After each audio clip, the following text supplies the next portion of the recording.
Thank you, Mr. Streeter. It's a pleasure to serve under your chairmanship today. I'm also pleased to be joined by my honourable friends representing Liverpool constituency.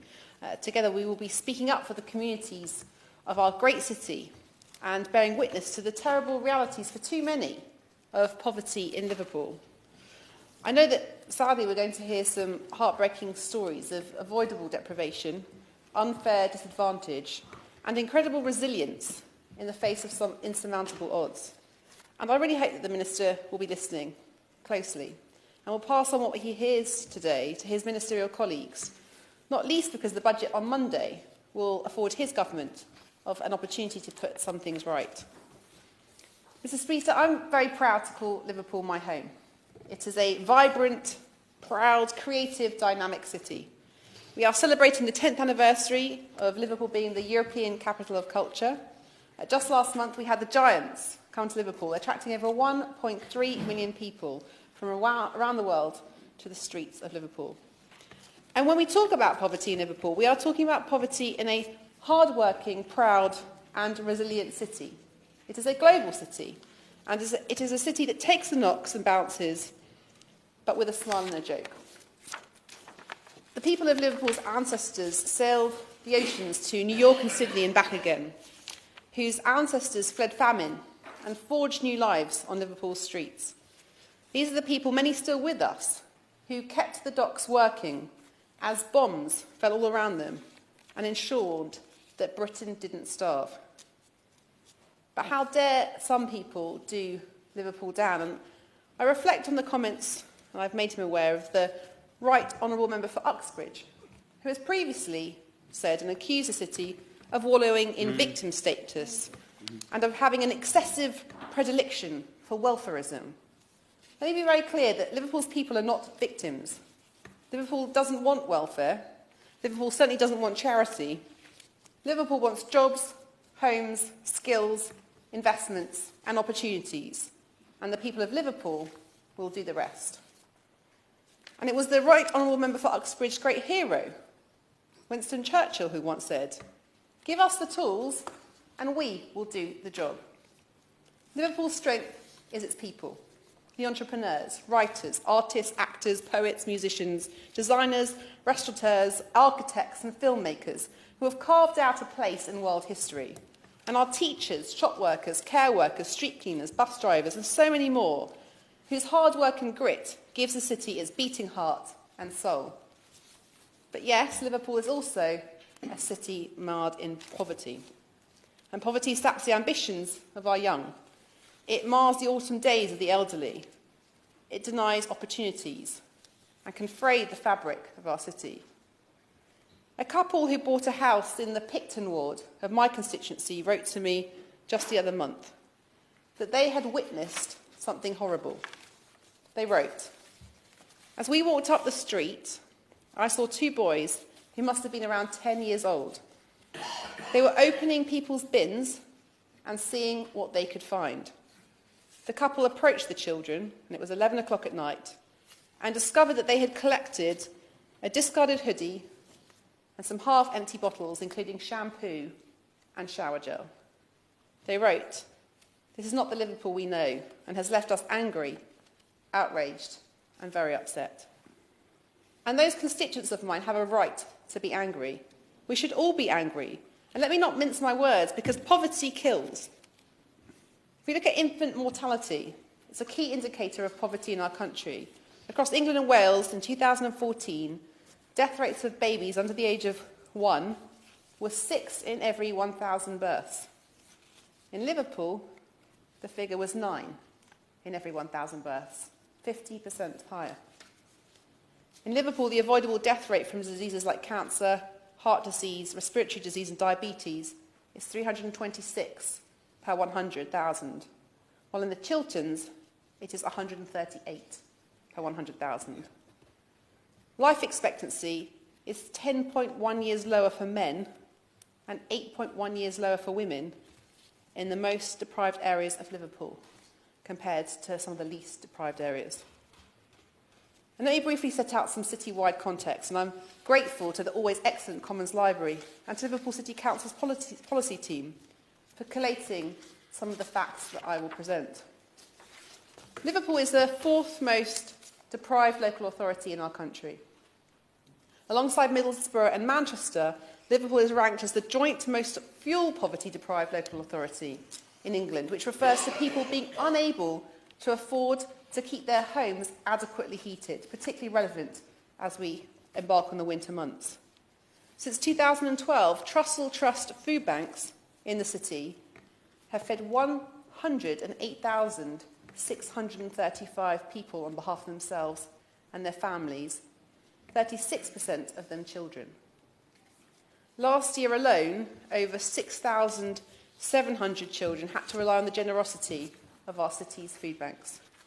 And in the same period, Liverpool City Council made more than 13,000 crisis payments to help people with the cost of food, fuel and clothing. And that was a 6% increase on the previous year. And in fact, the council spends £23 million a year dealing with a range of issues surrounding poverty and homelessness to try to prevent that poverty turning into destitution. And despite all these efforts, and there are enormous efforts, the Joseph Rowntree Foundation found that Liverpool was second in the city rankings on destitution. And let's be very clear about what we mean when we talk about destitution, because this is the most extreme form of poverty. It means someone sleeping rough for more than a day, a person not eating properly for 2 days, unable to heat or light their home for 5 days, no proper clothes or toiletries, or an income so low that these basic essentials will stay out of reach. And this is the reality for too many. Sustained low income, coupled with a financial shock, were the most significant triggers for that plunge into destitution against a backdrop of benefit, health and debt issues. Liverpool was the first council in the country to carry out a cumulative impact assessment of the combined impact of the government's policy changes on various welfare policies, and it found that 3,400 households across the city with a long-term sick or disabled resident has been hit by the bedroom tax. It found that families with children have been hit the hardest by the combination of a freeze in child benefit, reductions in housing benefit rates in the private sector, the introduction of the bedroom tax and the benefit cap. So the combination of all those different elements that the coalition government brought forward and have been continued under this current administration. It found that young people aged 16 to 29 account for 1 in 3 applications for council emergency payments. That single private tenants aged 25 to 35 have seen a cut of around £34 per week in their housing benefit. And that women in our city account for 60% of those affected by a cut in council tax support, and 65% of those hit by the bedroom tax. And let's be very clear that by 2020, our council will have seen £444 million slashed from its central government support since 2010, which, when adjusted for inflation, equates to a cut of 64% of the council's overall budget over the last decade. Now, of course, we know that times have been tough everywhere. Can we be accused of special pleading, of parading our poverty? No. Because on the one hand, government policies have created more need, while at the same time, government cuts have made it harder to meet those needs. The government has changed the funding formulas that once helped to support the most deprived cities like Liverpool, with historically high rates of poverty and low council tax bases. We know that central government support has been slashed and councils like Liverpool told to make up the difference from business rates and council taxpayers. But we are unable to replace this funding with higher demands on our hard-pressed council taxpayers and businesses because we've got such a high proportion of our properties in the lowest band, in council tax band A. And in fact, council tax across the city raises just 11% of what the council spends every year on its vital services. Now, if Liverpool had experienced just the average cut, again, the average cut that other local authorities from across the country have faced from 2010 up until the period to 2020, then our city would be over £70 million better off. Instead, it's having to deliver services with 3,000 fewer staff. And we know that some 32,000 children are growing up in poverty across our city.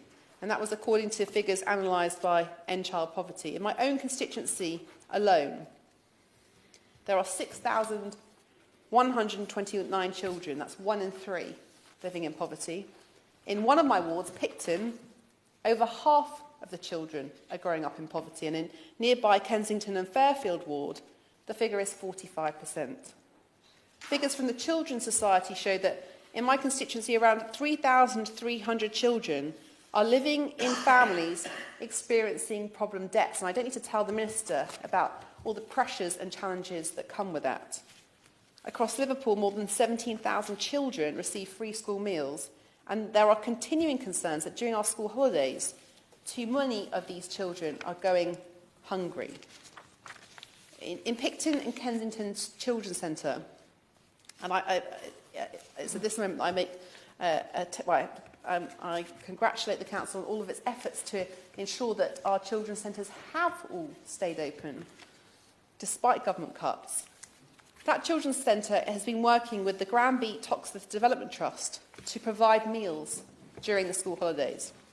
And they say we are dealing with huge issues of food poverty. And as of September, we've also built in after-school play sessions with a meal included to tackle this. Now, I anticipate that colleagues here today will talk in more detail about the amazing football fans that have been collecting every week for our city's food banks. Our football fans don't just sing "You'll Never Walk Alone," they prove it with their generosity, and that's not just the Reds, but of course the Blues too. But not long after I was first elected, back in 2012, I was the first member in this House to secure a debate about food banks popping up across our country to patch holes following the then coalition government's policies, which I believe decimated the safety net for those most in need. But let us pause for a moment and ask ourselves why, in 2018, in one of the richest nations of the world, we have food banks at all, and why over 1 million people had to access emergency food aid on behalf of themselves and their family in the past 12 months. I think that's an incredibly sorry state of affairs, which we should all be ashamed of.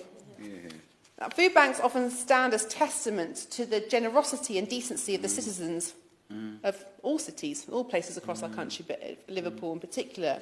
And I, like many other colleagues, have joined the biannual food collection that's coordinated by the Trussell Trust that takes place in local supermarkets. I recollect that on a collection not so long ago, I was told by Tesco, who was organising that one at the time, that the people of Liverpool had been the most generous in the country in terms of what they had donated. And I've been struck on the number of occasions that I've been involved in food collections by the people that stopped to say, this could be me one day. And I know, and we've heard it before, that I'm just one paycheck away, and whether it's a week paycheck or a month paycheck, for myself and needing to be in that situation. I mentioned earlier about that financial shock. It needs one financial shock to be sustained to affect a household's income. Already so many that are living literally from month to month. But food banks stand witness to ministers, I think, losing sight of their responsibility to protect the welfare of citizens in our country. It was Kensington and Fairfield ward in my constituency which has had the largest Trussell Trust food voucher count this year. In just 2 wards, I mentioned them before, Kensington, Fairfield and Picton, over 2,700 adults were fed through food banks in the past year. And issuing food bank vouchers during my constituency surgeries and via my caseworker is too often a regular occurrence. I'm very grateful to our local paper, the Liverpool Echo, for the work that it has done campaigning on poverty. And they captured a quote from one of my local food bank volunteers, Kathleen Quayle, who said, "The food bank gets busier as the weather changes. From about October, when it gets colder, people are having to choose between heating and food. A lot of people who come are ill and hungry. They're exhausted. You can see it in their faces. And that is a travesty in a society like ours." and I echo that sentiment. So I've done a number of visits, and my colleagues will talk about their experience. It's just appalling to bear witness to people who, through no fault of their own, are having to rely on emergency food aid. And now we face the spectre of universal credit arriving in Liverpool this autumn. And it was just last weekend that the Liverpool Echo published a story about James, originally from my constituency, now living in another part of the city, when he lost his job and had to turn and was put onto universal credit. Just 31, the experience he told the Liverpool Echo was so traumatising that he considered suicide. And his wife turned to sex work to bring some income into the family. No money for 3 months, all their possessions sold, and up to their eyes in short-term, high-interest loans, destitute and abandoned by our government. That's happening now. It's not just happening in Liverpool, but it's happening in other cities, and it's absolutely appalling. Maggie O'Carroll, who leads our local enterprise hub, says that over 425 businesses have been established by unemployed people and nurtured through the hub since 2016. And remember, as I outlined at the start, ours is a city of creative, determined people. But she warns, universal credit poses a very real barrier to those who depend on benefits and wish to become self-employed to launch their own start-up businesses. And this is one of the areas that I'd call on the Minister particularly to respond to, because there's so many different implications, and this one I think is one that hasn't really been touched on. Just last month, the Council published their own very forensic analysis, Universal Credit, Unintended Consequences, and I think that should be in the red box of every government minister. It shows that it is the poorest, sickest and most disabled people living in the city's most deprived wards who have already been the hardest hit by bedroom tax, failed PIP assessments, housing benefit changes, and now the dangerously out-of-control rollout of universal credit. Debbie Nolan, Health Programme Manager at Liverpool Citizens Advice, says payment delays and high rates of deductions once universal credit is in place will cause unprecedented hardship for the most vulnerable. And for those looking for work in the last year, it is just unfathomable that the government has closed a number of job centres across our city, but two in particular in my constituency, both Edgehill and Wavertree job centres, which follows the closure of Old Swan Job Centre in my constituency in 2012. We've got over 3,000 people in my constituency, in Liverpool Wavertree, being denied the local help they need to find work. And the distances they now have to travel, I've raised it in previous debates and campaigns, it fell on very deaf ears. Again, it's just another barrier to making it even more challenging for my constituents who just want to go about their business and to get on with finding work. DWP figures show that from May 2017 to April 2018, 359,000 universal credit claimants nationally were referred for a sanction decision, of which 71% related to attending or participating in work-focused interviews. It's not hard to understand why, when you look at the job centre closures in my constituency, that is the case and that so many people have been affected. And I'm already hearing the challenges of single lone parents who want to get to the job centre, who can't afford to get the bus because they haven't been given the payments, and are having to walk for miles and can't get the childcare. These are like the very real challenges that I'd already raised previously with the government that haven't been addressed. The latest statistics also show that 5% of universal credit sanctions lasted 27 weeks. That's over half a year with no access to support. I don't think that is acceptable. We are seeing an increasing number of people homeless on our streets locally, and that's again replicated in so many other cities. We see it here in the capital, and that's despite in Liverpool our council spending £12 million to do its very best to alleviate the worst distress. I have other constituents who find themselves shut out of work after episodes of ill health because our NHS regularly misses cancer and other treatment targets. We're seeing families giving up work to look after elderly parents because our social services cannot afford to provide the support. I've got parents losing work to look after children too ill to go to school, but not ill enough, they are told, to meet the rising thresholds for mental health and social services. If I take the case of Ms M, a single parent of a young son with autism, working 3 days a week and making use of the 30 hours free childcare, only to have it withdrawn because she got lost in a bureaucratic maze, trying to do the right thing, but now facing the risk of having to give up work. Where is the humanity? Indeed, where is the cold, hard economic realisation that failing to properly and flexibly support people like Ms M and her son to stay out of poverty raises costs for everyone. So what needs to be done? When the Chancellor delivers the budget, he needs to restore funds to our council and commit to rebasing future budget allocations to reflect the depth of deprivation experienced by cities such as Liverpool. Today, Liverpool City Council is forced to spend money it should be investing in the future on patching up the holes in the government's botched welfare reforms, including £3.5 million protecting 42,000 people from the full impact of government reductions in council tax support, and £2.7 million on over 13,000 crisis payments to help people with the cost of food, fuel, clothing and furniture. A total of £9.2 million has been provided since dedicated government funding was withdrawn. Secondly, the Chancellor of the Exchequer must invest in Liverpool and its people. I anticipate that the Minister will tell us today that employment is up, but he won't mention how precarious much of that employment in our city remains, thanks to the widespread and increased use of zero and low-hour contracts. He will not mention that unemployment rates across Liverpool are consistently above the national average and wages below the national average. Indeed, the median household income for Liverpool is £20,373, which is nearly £11,000 below the UK median of £31,310. We need a proper industrial strategy, including a regional investment bank, real apprenticeships and lifelong skills training to grow jobs, grow incomes and let our people grow tall. We need to devolve real economic powers to the city region. Our city region, Liverpool City Region Mayor Steve Rodham has made a great start in bringing our communities together, but now the government needs to get behind his and the combined authorities' efforts to transform our regional economy.